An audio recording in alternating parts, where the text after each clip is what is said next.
नमस्कार साथियों, स्वागत है आप सभी का। यूपी टेट रिजल्ट विवाद को लेकर के बात करेंगे। पीएनपी से क्या अपडेट है और 3 और कॉमन अंक पर यहाँ पर फैसला हो सकता है, चाहे साथियों माननीय न्यायालय की तरफ से हो या फिर पीएनपी सचिव की तरफ से हो। और मुझे लग रहा है दोस्तों कि 99.99% जो है ये 3 कॉमन अंक इनको देने पड़ेंगे, चाहे अपने से दे दें, क्योंकि हाई कोर्ट डिवीजन बेंच का पहले का आदेश है।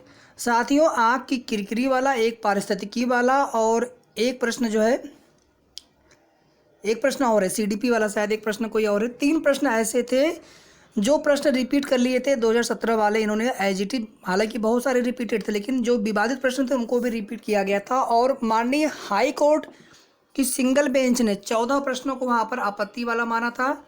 फिर सरकार पीएनपी जो है डिवीजन बेंच में जाते हैं उस सिंगल बेंच के आदेश को चैलेंज करते हुए, और फाइनली वहाँ से 3 जो है ऐसे प्रश्न होते हैं जहाँ पर 2-2 उत्तरों को सही माना जाता है, और उसके बाद जो है उन तीनों प्रश्नों पर जो है कॉमन अंक देने का आदेश होता है। 3 कॉमन नंबर दिए जाते हैं, तो 3 कॉमन अंक मिलना तो बिल्कुल यहाँ पर कन्फर्म है।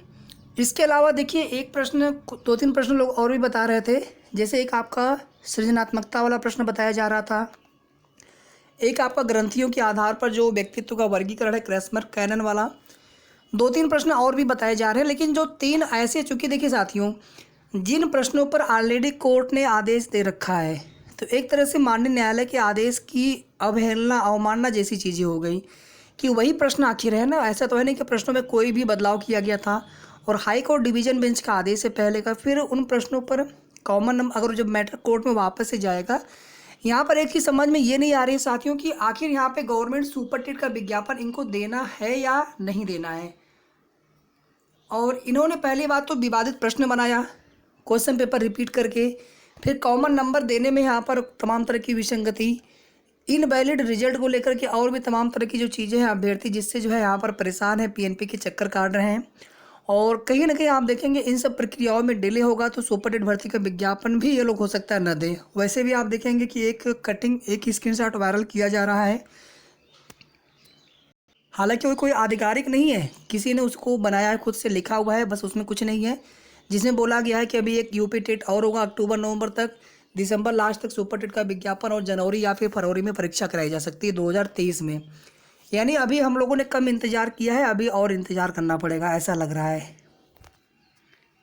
खैर जो भी है दोस्तों यहाँ पर, लेकिन 1, 2 और 3 नंबरों से फेल, यानी 82 और 90 पर है क्वालिफाइंग मार्क्स। तो मतलब यहाँ पे जो 79 वाले हैं, 80 वाले हैं और 81 वाले हैं आरक्षित वर्ग में, और इसमें जो है आपके 78 वाले, 79 वाले और 77 वाले, अच्छा यहाँ पे 88 होना चाहिए था, 87, 88 और 89, अब ठीक है।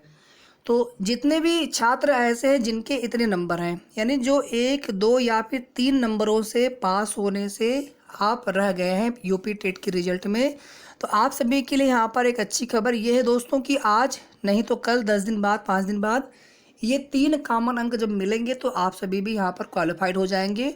और 100% दोस्तों यहाँ पर मैंने इसलिए नहीं बोला क्योंकि मैटर अभी आगे जाएगा, उसमें कैसे क्या होगा, लेकिन 99.99% तक यहाँ पर उम्मीद है कि आप सभी को कॉमन नंबर दिया जाना चाहिए।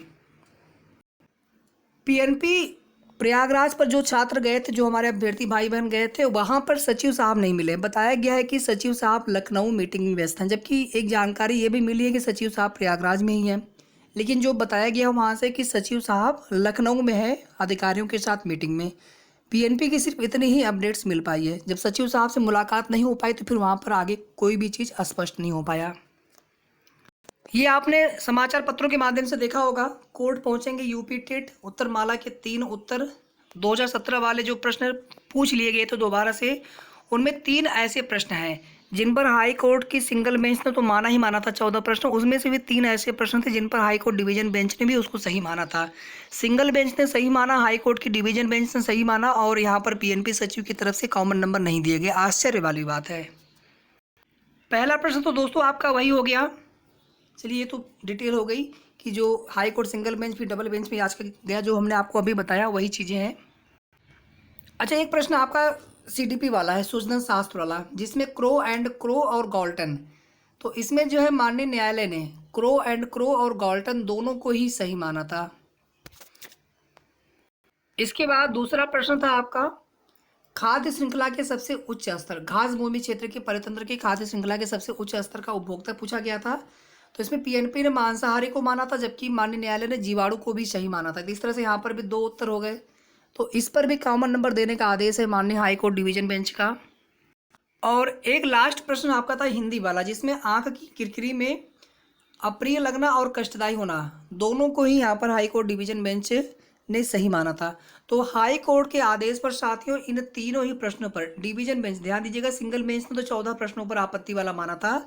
ऐसे विवादित प्रीवियस ईयर के पेपर को इस साल रिपीट किया जाता है। सोचिए आप, ये मतलब आश्चर्य वाली बात है कि या तो नया क्वेश्चन पेपर आपने बना लिया होता, फिर आपने रिपीट भी किया तो आपने सभी ईयर के कुछ कुछ क्वेश्चन रिपीट कर लिए होते।